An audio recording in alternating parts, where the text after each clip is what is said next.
कस्बे में शेखर नाम का 22 साल का युवक रहा करता था।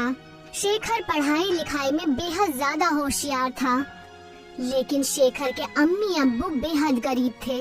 शेखर का जब कॉलेज जाने का नंबर आया तो उसके अब्बू कमल प्रसाद ने अपने बेटे शेखर से कहा, बेटा, हमसे जहाँ तक हो सका हमने तुम्हें पढ़ाया लिखाया, लेकिन इसके आगे हम तुम्हें नहीं पढ़ा सकते। लेकिन क्यों पापा? आप तो जानते हैं कि मेरा कॉलेज जाने का सपना है। मैं पढ़ लिख कर बड़ा आदमी बनना चाहता हूँ। शेखर की बात सुनकर शेखर की अम्मी अनीता ममता भरी नजरों से शेखर की ओर देखकर बोली, हर माँ बाप यही चाहते हैं बेटा कि उनका बेटा बड़ा होकर अच्छे कॉलेज में जाए और वो अपने माँ बाप का खूब नाम रोशन करे।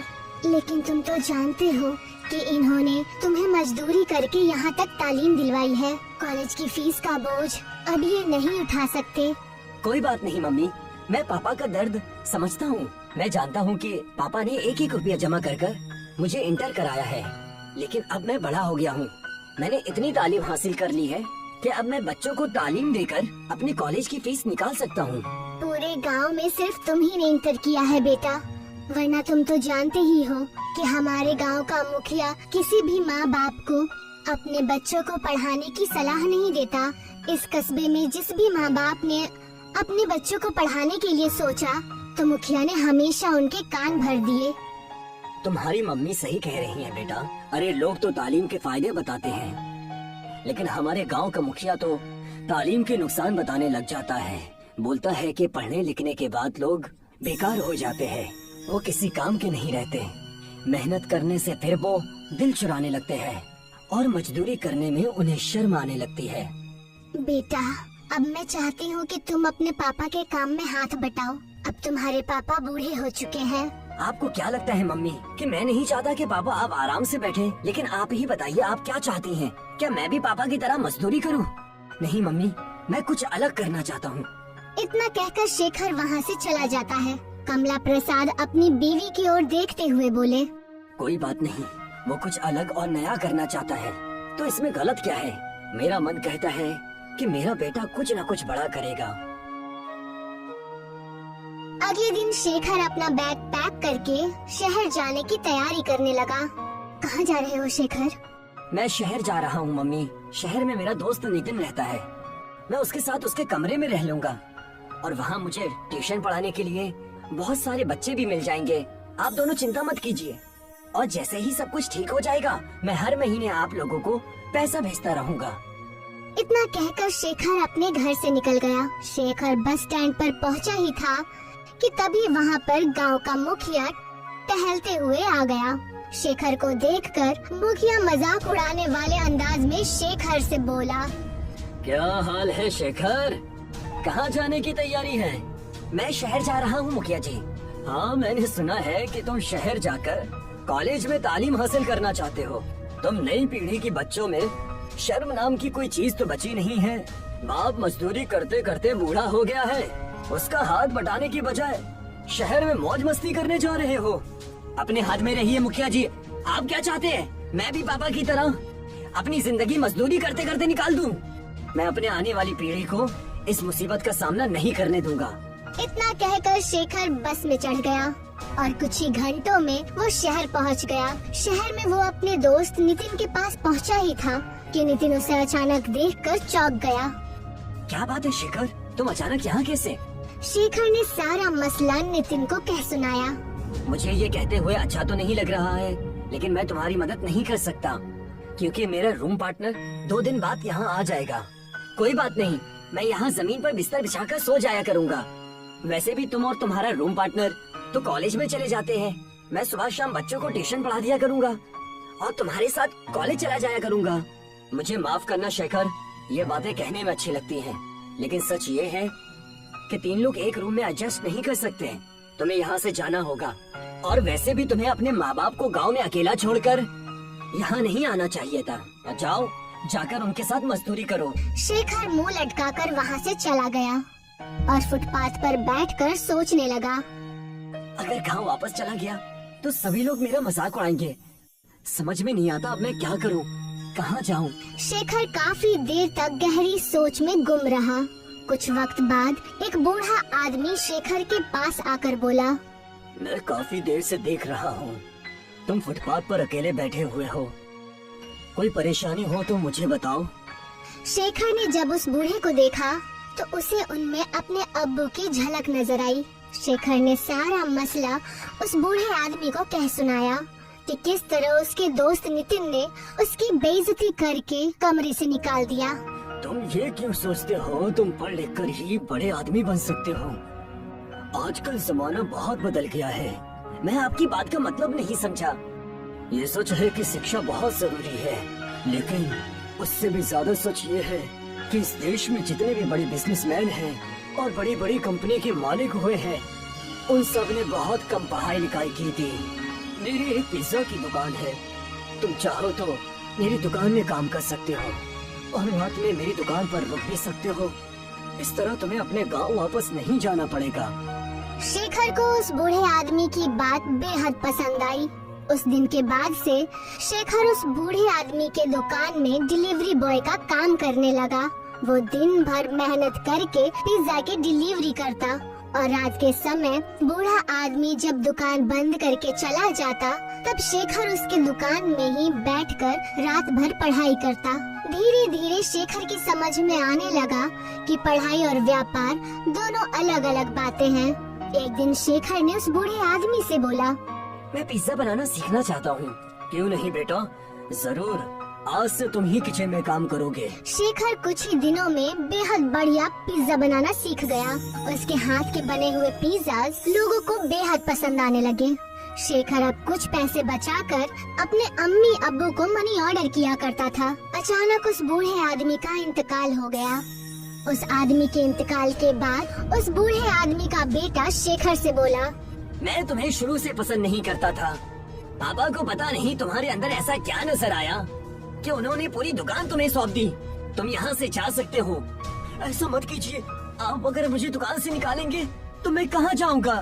अरे कहीं भी जाओ, मुझे उससे क्या। और वैसे भी तुम्हें पिज्जा बनाना आता ही है। जाओ जाकर कहीं और पिज्जा बनाओ।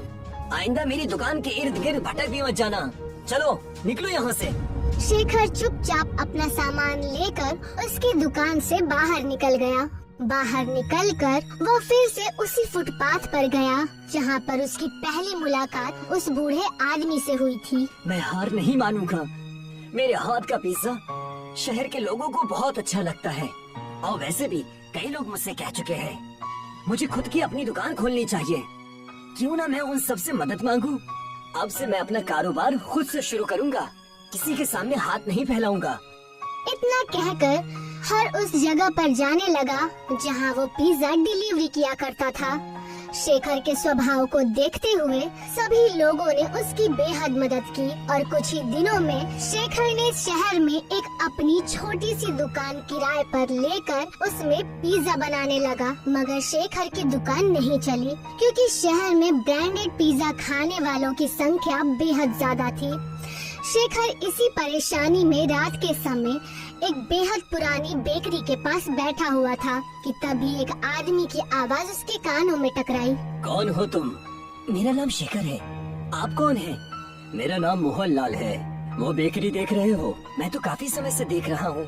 वो बेकरी तो बंद पड़ी हुई है। मेरी बेकरी रात में ही चालू होती है। मेरी बेकरी में वड़ा पाव बहुत ही अच्छा बनता है। वैसे तुम क्या करते हो? अब मैं आपको क्या बताऊं बाबा, मैं पिज्जा बनाता हूँ। कुछ समय पहले मैंने कर्ज लेकर किराए पे दुकान ली थी, लेकिन पता नहीं क्यों मेरा पिज्जा लोग खरीद ही नहीं रहे। क्योंकि तुम्हें कुछ नया आइटम बनाना चाहिए बेटा। तुम वड़ा पाव पिज्जा ट्राई क्यों नहीं करते? वड़ा पाव पिज्जा? ये कैसी बातें कर रहे हैं आप बाबा? मैं तो पहली बार इसका नाम सुन रहा हूँ। मुझे तुम्हारा स्वभाव बहुत पसंद आया बेटा। मैं तुम्हें एक राज की बात बताता हूँ। मुझे वड़ा पाव बनाने की बहुत सारे नए तरीके आते हैं। कुछ समय पहले मैंने वड़ा पाव पिज्जा बनाने का तरीका एक विदेशी से सीखा था। तुम चाहो तो मैं तुम्हें वो तरीका बता सकता हूँ, लेकिन एक ही शर्त है। कैसी शर्त बाबा? मेरा वड़ा पाव पिज्जा बनाने का तरीका है, उसके लिए तुम्हें सिर्फ मेरे ही बेकरी से वड़ा पाव खरीदने होंगे। लेकिन मेरे पास आपके वड़ा पाव खरीदने के पैसे नहीं है। कोई बात नहीं, तुम्हें मैं उधार देने के लिए तैयार हूँ, लेकिन इस बात की क्या गारंटी है बाबा कि वड़ा पाव पिज्जा बिकेगा ही बिकेगा? जरूर बिकेगा बेटा, और देखते ही देखते तुम्हारे दिन बदल जाएंगे।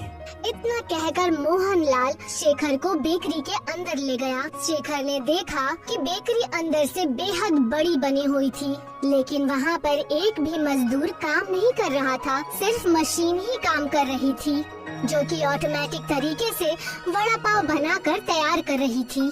बाबा, यहाँ पे तो कोई मजदूर नहीं है और इतनी बड़ी मशीन की आवाज तो बाहर लग ही नहीं रही। ये ऑटोमेटिक मशीन है बेटा, कुछ समय के बाद तुम्हें सब समझ आ जाएगा।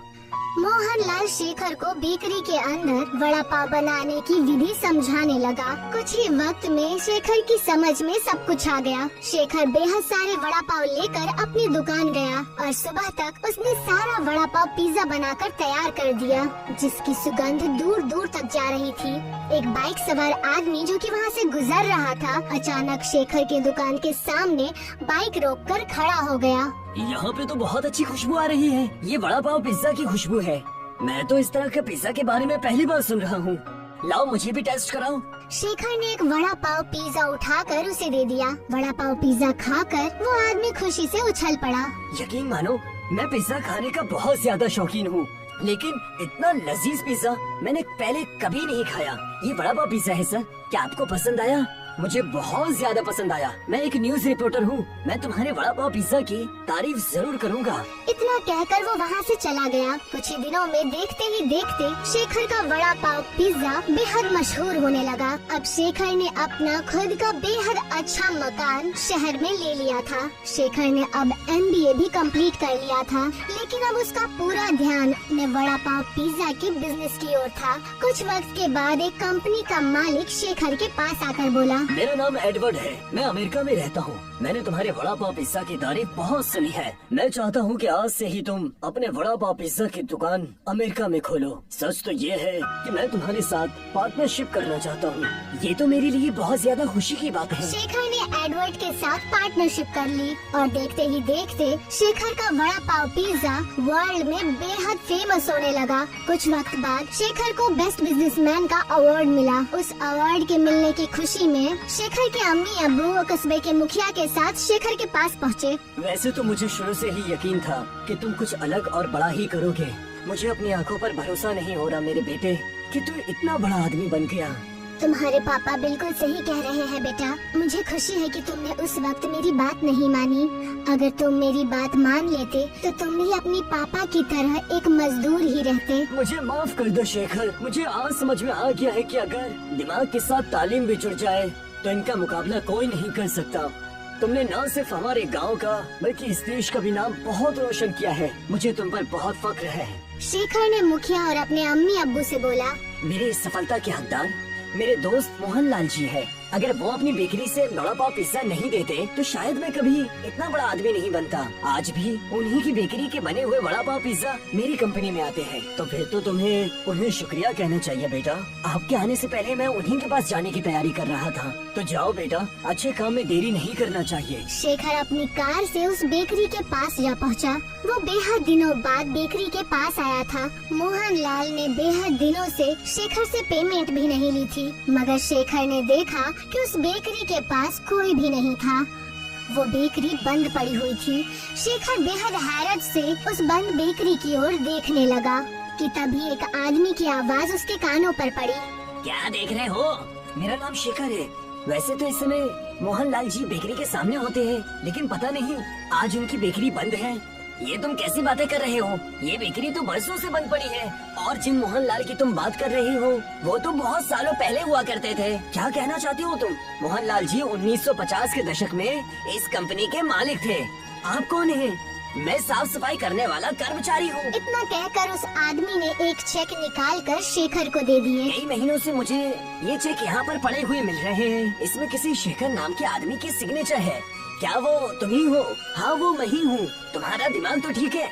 तुम ऐसे इंसान के नाम की चेक काट के दे रहे हो जो इस दुनिया से 70-80 साल पहले ही जा चुका है। इतना कहकर वो वहाँ से चला गया। शेखर की समझ में अब सब कुछ आ चुका था। वो समझ चुका था कि शायद वो वड़ा पाव जिसका वो वड़ा पाव पिज्जा बना रहा था वो चमत्कारी थे।